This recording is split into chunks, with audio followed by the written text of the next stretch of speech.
Back with you on Hittin Hard on Locked On Sports Atlanta. I am Jon Chuckery here, asking you to head over to youtube.com, subscribe to our channel there, leave us a comment. We are free and available on all your favorite podcast platforms, including Spotify and Odyssey. Download it, leave us a 5-star review, and follow me on my Twitter page at JMSH316. So we're continuing to talk about the Atlanta Hawks and what's going to go on. We're talking about Dejounte Murray. And look, I'm all for bringing in Murray. I think he's a terrific young player, and you can put Trey off the ball and let Murray handle the ball and all of a sudden. But again, why would the Spurs give up their best player who's young and cheap to go for John Collins or whatever? And what kind of package are we talking about?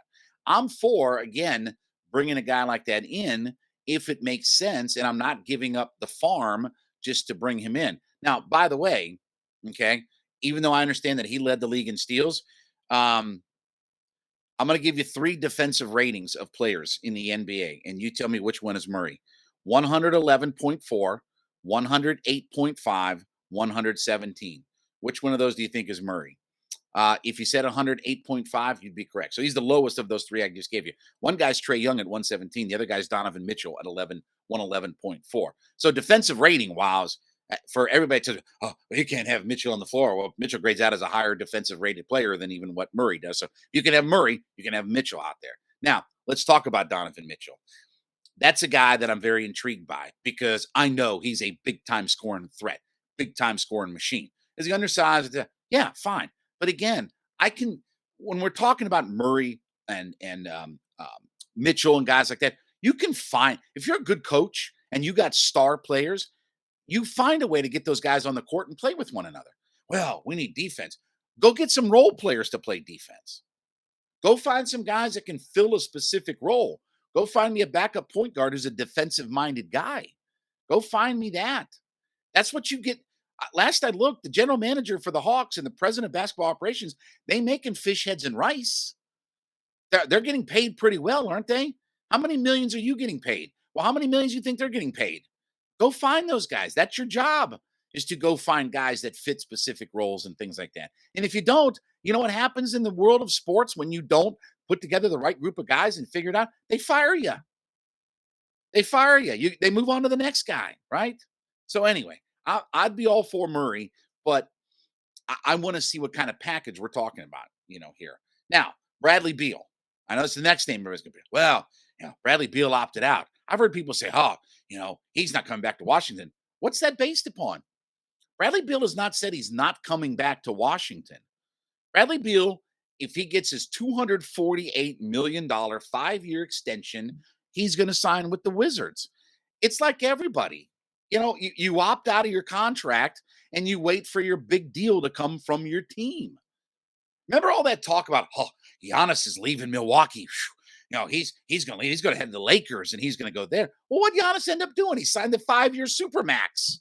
Why? And even Giannis got less money in the Supermax than what was expected, but he still got $228 million.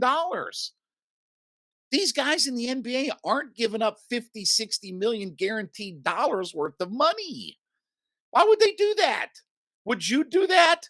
Would you give up 50 or 60 million for pride? Give me a break. To go to what? A mid-tier organization? No, you take the money and you tell them to build around. I mean, the idea of some of these things is what boggles my mind. I'm all for being bold. I want to be bold. I don't want to paint with pastel colors, but I also don't want to be bold just for the sake of being bold and I ruin my team. I give away all of my assets. One of the deals hearing is the Sacramento Queens. Oh, well, draft picks and Harrison Barnes. Who wants Harrison Barnes? What the hell do I want Harrison Barnes for? I'd rather have Matt Barnes and get his former ex-wife, Gloria Govan, and have her at State Farm Arena every night. I'd rather have her to look at than I'd rather have Harrison Barnes on the court. What do I want those deals for? Are we trying to get better? When I hear these deals from people, what's the end goal? You ain't going to get better with Harrison Barnes, for God's sakes. But they're talking, oh, Capella, and we can move Collins or this. What? To quote my friend Hugh Douglas, what? There's so many of these deals that don't make sense for the Hawks. Well, you want to just run it back? I'd rather run it back than make a bad deal. As Travis Schlenk clearly pointed out in that article that we read with Jeff Schultz of The Athletic from a week or so ago, you draft a guy, you can figure out things in a couple of years and live with it and then go on. You give a guy 5 or 4 for 150 or whatever, you're stuck. Ask me how much money of an NBA contract is guaranteed. Chuckery, how much money of an NBA contract is guaranteed? All of it. All of it. And when you make bad financial decisions, you get stuck. And then what are you going to do?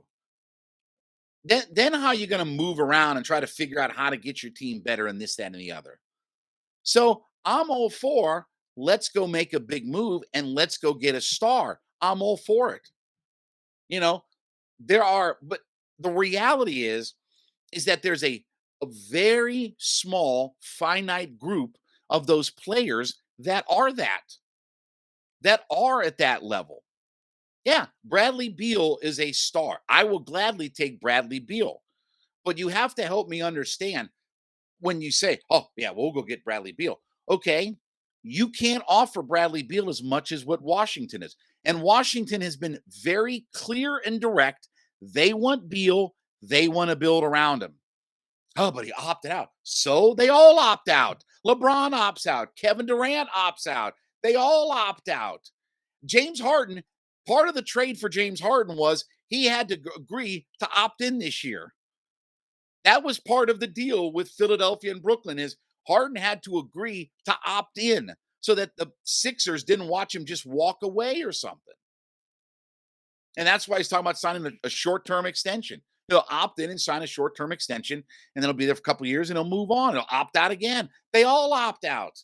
That's the least worrisome thing in the NBA is he opted out. And then they end up staying where they're at. So I love the idea of going to get a star. And I think there are a few names. Look, if Bradley Beal is really available, go make a run at him. If Donovan Mitchell is available, go make a run at him. If Dejounte Murray is available, go make a run at him. But you better tell me it's going to make sense. And that, if I have to give up, and I'm just pie in the sky, okay? If I have to give up John Collins and DeAndre Hunter for Dejounte Murray and whatever other vagabond makes the salaries work out, and that's another thing too. You can't just trade guys for the sake of trading guys. In the NBA, you got to make the money work out, right? There has to be a reason. You can't trade a $25 million player for a couple of first-round draft picks. That's not how it works. You can't trade a $25 million player for a vagabond. The money has to work itself out.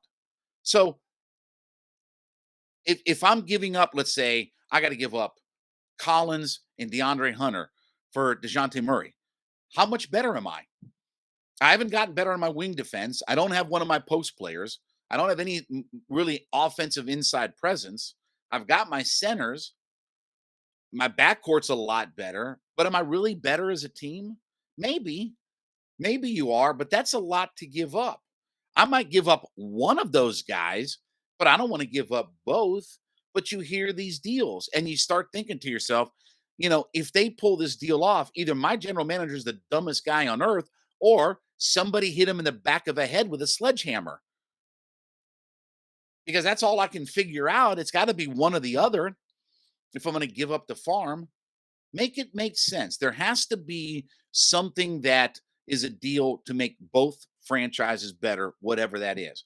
But the pool of people that are really going to be available, again, is small. It isn't a lot of guys that are going to be real difference makers to a new team in the NBA. There aren't a long list of those guys available in the league to make a move and go get. All right, when we come back, last night was the best of the Atlanta Braves, and I'll explain why. It is Hitting Hard with Jon Chuckery on Locked On Sports Atlanta.